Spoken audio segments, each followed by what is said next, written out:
Hello বন্ধুরা, কেমন আছো তোমরা? নতুন একটি ভিডিওতে তোমাদের অনেক অনেক স্বাগত জানাই। আজকে খুবই একটি ফেভারিট রেসিপি তোমাদের সাথে শেয়ার করতে চলেছি।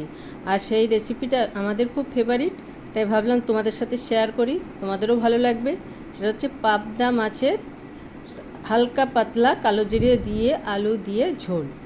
আর এই সেই পাবদা মাছের আমরা নানা রকমের পদ করে থাকি। আমরা পাবদা মাছের তেল ঝাল, পাবদা মাছের সর্ষে পোস্ত, পাবদা মাছের ঝোল, কালো জিরে ফোড়ন দিয়ে নানা রকমের পদ করে থাকি। আর এই পাবদা মাছ কিন্তু কাটা কম থাকায় এটা ছোট বড় সবার খুব প্রিয়।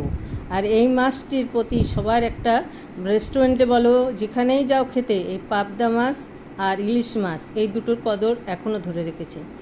আর এই দেখো পাবদা মাছটার সাইজটা কিন্তু বেশ বড় বড়। আমি নুন, হলুদ আর কিছু সামান্য টারমারিক পাউডার দিয়ে আমি মাখিয়ে নিয়েছি। এখন আমি দেখো একটু সামান্য সল্ট আর হলুদ দিয়ে দিলাম। তাতে কি হবে, মাছ ভাজার সময় মাছটার তেল ছিটকে আসবে না, আর হচ্ছে মাছটা ভেঙে যাবে না, গোটা থাকবে। আর এখন আমি একে একে মাছগুলো দিয়ে দিচ্ছি। আর দেখবা গরমে আর মাছের ঝোল, বাঙালির প্রিয় মাছের ঝোল আর সামান্য দুটো পদ থাকলেই আমাদের খাওয়া হয়ে যায়। তার ভেতরে থাকে যদি আমাদের ফেভারিট মাছের ঝোল, সত্যি। আর এই মাছের তো তুলনাই নেই, সত্যি পাবদা মাছ খেতে ভালোও লাগে। আর পাবদা মাছ কিন্তু রান্না করতেও এমন সময় লাগে না, কম সময়ে ভাজাও হয়ে যায়, রান্না করতেও কিন্তু সহজে হয়ে যায়। আর এই পাবদা মাছের কিন্তু অনেক আমরা ভক্ত। তাই দেখো আমার পাবদা মাছের একবার ভাজা হয়ে গেছে, দ্বিতীয়বার ভাজছি। এইভাবে একে একে পুরো ভেজে নেব। ভেজে নেওয়ার পরে আমি কালো জিরে ফোড়ন দিয়ে আমি মাছটি রান্না করব। আর মাছের প্রতি আমাদের যে ভালোবাসা, সেইটা আমরা আমাদের রান্নাঘরে দেখলেই বুঝতে পারি। প্রতিদিন একটা মাছের পদ থাকবেই। তাই বাঙালির মাছে ভাতে যে বাঙালি, তাদের রান্নাঘরে ঢুকলেই বোঝা যাবে যে মাছ ছাড়া তাদের মোটেই ভালো লাগে না খেতে। এখন আমি কালো জিরে ফোড়ন দিচ্ছি।